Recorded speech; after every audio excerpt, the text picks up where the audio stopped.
ষষ্ঠ উপজেলা পরিষদ নির্বাচনকে কেন্দ্র করে জমে উঠেছে ঈশ্বরদী উপজেলা নির্বাচনী প্রচারণা। ঈশ্বরদী থেকে মোহাম্মদ মেহেদী হাসান জানান, এরই ধারাবাহিকতায় বৃহস্পতিবার ঈশ্বরদী ৭ নং ওয়ার্ড আমবাগান মাঠে আনারস প্রতীক প্রার্থী এমদাদুল হক রানা সর্দারের এক উঠান বৈঠক অনুষ্ঠিত হয়। আমবাগান ছাত্রলীগ ও যুবলীগের উদ্যোগে উক্ত উঠান বৈঠকে একাত্ম প্রকাশ করেন ঈশ্বরদী উপজেলা ছাত্রলীগ, যুবলীগ, স্বেচ্ছাসেবক লীগ, বিভিন্ন ওয়ার্ডের নেতাকর্মীরা এবং আওয়ামী লীগ পরিবারের বেশিরভাগ সদস্য। উক্ত সভায় আমবাগানবাসীদের বিভিন্ন সমস্যা নিয়ে আলোচনা করা হয়।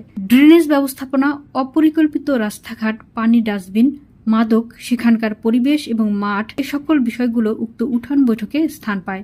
এ সময় বিশেষ অতিথি হিসেবে উপস্থিত ছিলেন ঈশ্বরদী উপজেলা যুবলীগ সভাপতি শিরহান শরীফ তমাল। উক্ত উঠান বৈঠকে সভাপতিত্ব করেন ৭ নং ওয়ার্ড আওয়ামী লীগ সভাপতি মোহাম্মদ গোলবার হোসেন, সঞ্চালনা করেন ৭ নং ওয়ার্ড ছাত্রলীগ সভাপতি মোহাম্মদ ইমন হোসেন মুবিন এবং সার্বিক তত্ত্বাবধানে ৭ নং ওয়ার্ড সাবেক সহসভাপতি যুবলীগ নেতা মোহাম্মদ শফিকুল ইসলাম।